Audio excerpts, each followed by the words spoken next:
Assalamualaikum warahmatullahi wabarakatuh. Sebelumnya, perkenalkan nama saya Satria Pratama Gunawijaya. Dan saya Nadine Habib Prasetyo. Di sini kami akan menjelaskan apa itu System Development Life Cycle atau bisa disingkat dengan SDLC.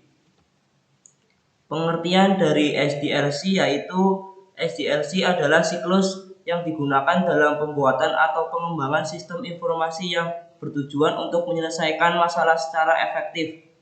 SDLC adalah tahapan kerja yang bertujuan untuk menghasilkan sistem berkualitas tinggi yang sesuai dengan keinginan pelanggan atau tujuan dibuatnya sistem tersebut. Menurut Prof. Dr. Sri Mulyani AK CA 2017, SDLC adalah proses logika yang digunakan oleh seorang analisis sistem untuk mengembangkan sebuah sistem informasi yang melibatkan requirement, validation, training, dan pemilik sistem. Dilihat dari berbagai sisi, SDLC memiliki banyak fungsi, antara lain sebagai sarana komunikasi antara tim pengembang dengan pemegang kepentingan. SDLC juga berfungsi sebagai peranan dan tanggung jawab yang jelas antara pengembang, desainer, analisis bisnis, dan manajer proyek.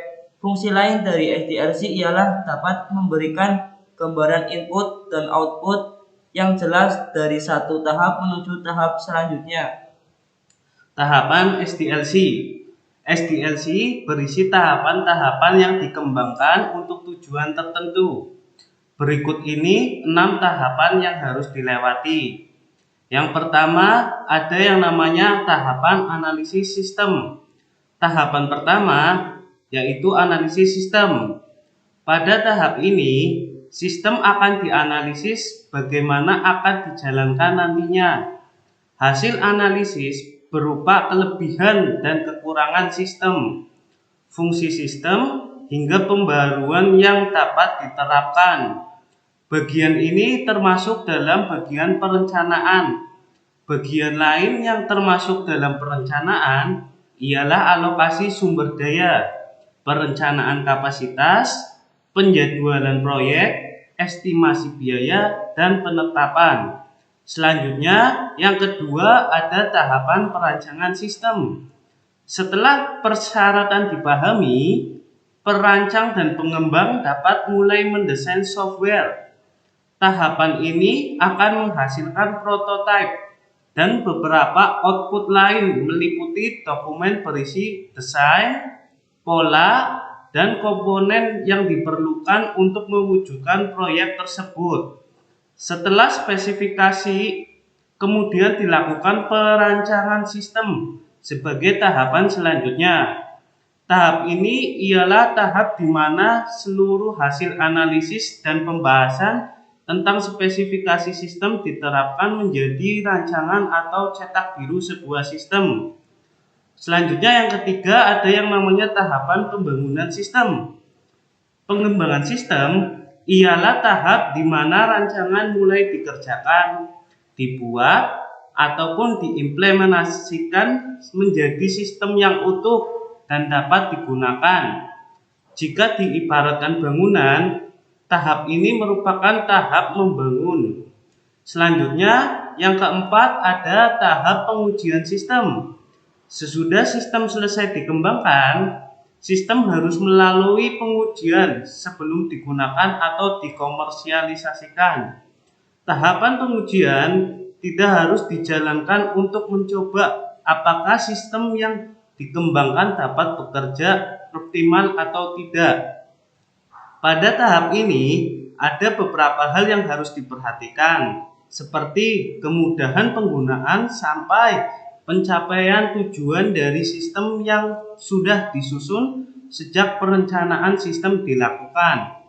Jika ada kesalahan, tahap pertama hingga keempat harus diperbaharui, diulangi, ataupun dirombak total. Tahap tes LDLC ialah bagian paling penting dalam rangkaian pembuatan sebuah perangkat lunak, karena sangat tidak mungkin mempublikasikan sebuah software tanpa melalui pengujian terlebih dahulu. Yang kelima, ada tahap implementasi. Implementasi dan pemeliharaan merupakan tahap akhir dalam pembuatan SDLC. Di tahap ini, sistem sudah dibuat, diuji coba, dan dipastikan dapat bekerja dengan optimal.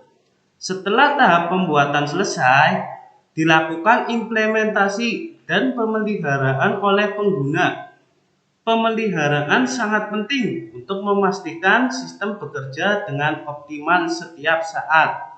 Yang terakhir, ada yang namanya pemeliharaan sistem. Pemeliharaan sistem yang sudah dibuat sangatlah penting untuk referensi di kemudian hari. Pemeliharaan ialah tahap akhir yang menjadi permulaan fase baru, yaitu penggunaan. SDLC belum berakhir di tahap ini. Software yang dihasilkan harus terus dipantau untuk memastikan ia berjalan dengan sempurna. Model pengembangan ini sangat penting untuk membantu proses pengembangan perangkat lunak. Terdapat beberapa model pengembangan SDLC yang diikuti oleh berbagai organisasi, yaitu yang pertama, waterfall model. Waterfall model ini melibatkan penyelesaian satu tahap secara lengkap sebelum melangkah ke tahap berikutnya. Ketika satu tahap selesai, langsung dilakukan evaluasi untuk memastikan proyek berjalan sesuai rencana dan layak diteruskan ke tahap berikutnya.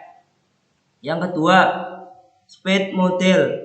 Model ini fokus pada proses eksekusi dengan cara berurutan, hampir sama dengan model waterfall, tetapi lebih menekankan pada tahap pengujian. Prosedur pengujian pada model ini bahkan ditulis sebelum kode program dibuat. Yang ketiga, incremental model. Model ini melibatkan beberapa siklus pengembangan. Siklus-siklus tersebut dibagi ke dalam pengulangan-pengulangan kecil. Pengulangan tersebut dapat diatur dengan mudah dan melewati serangkaian tahap termasuk peraturan, desain, penerapan, dan pengujian. Oke, sekian dari kami. Kurang lebihnya mohon dimaafkan. Wassalamualaikum warahmatullahi wabarakatuh.